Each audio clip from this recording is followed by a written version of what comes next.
Hey guys, it's Justin. Finally come to you. This is update number 13. Actually, on my last update, which was number 12, it was probably, I think, like last April. I was just actually discussing what was coming up on the record store day. And ironically, this update, so many, 4 months later or so, I'm actually celebrating having one of the record store things that I did not get that day because I wasn't there and I didn't have money to get it. So I did get it finally from Landlocked here in Bloomington. So fortunately they still had a copy. I didn't realize it, but I was just hanging out and I actually had some money, which is not usual. So and I actually picked up a couple of relatable things. But first off, I was actually just talking about this on Facebook with some friends. This 33 and a Third of Pet Sounds, the book of this, and I only read it once or twice. It's a pretty good read, actually. As some people would think, you're like another book about pet sounds, and actually, this is it's a really good read. The guy makes it really personal, and I really enjoy it. But I've had this for a while, and this has been out for a while.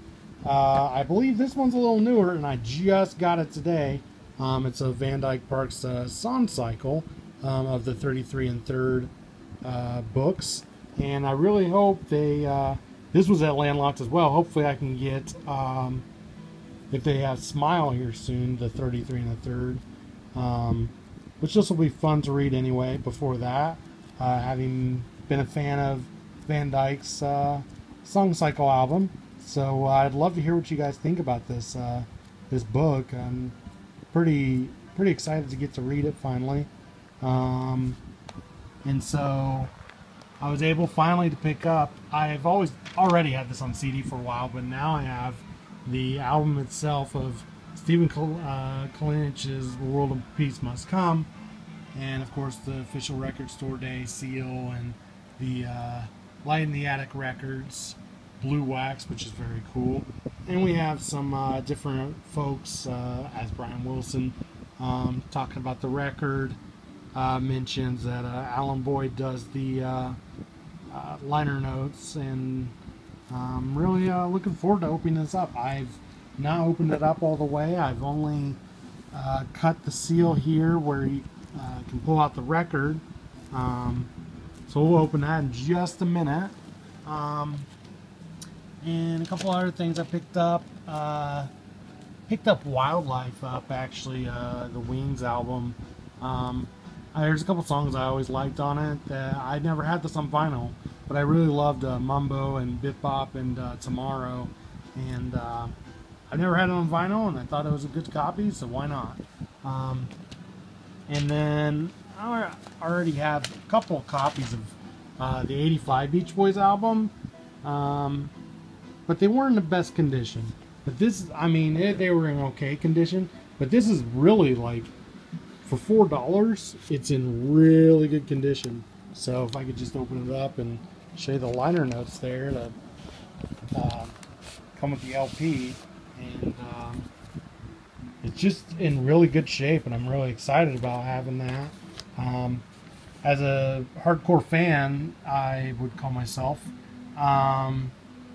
constantly trying to find, well, the few albums that I still need, like Carl and the Passion is So Tough, but I'm also trying to find the albums I already have, but in better conditions. So, once I found that first Wild Honey, it may not have been the greatest condition, but I went ahead and bought it anyway because, I didn't have it yet.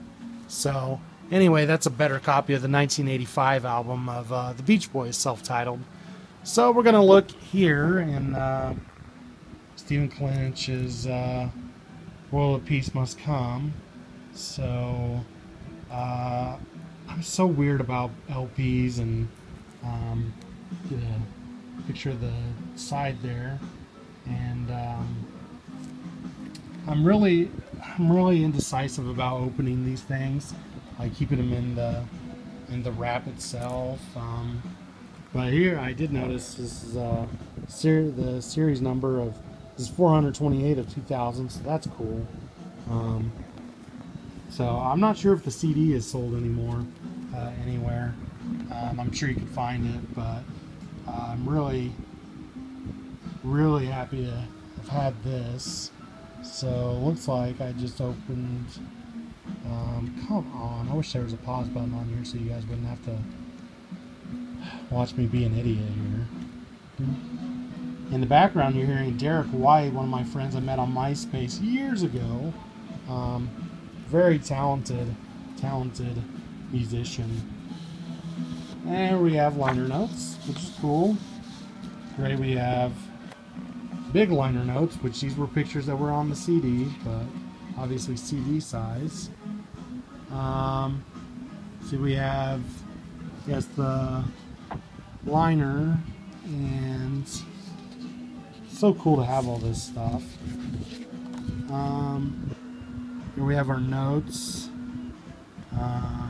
credits and whatnot.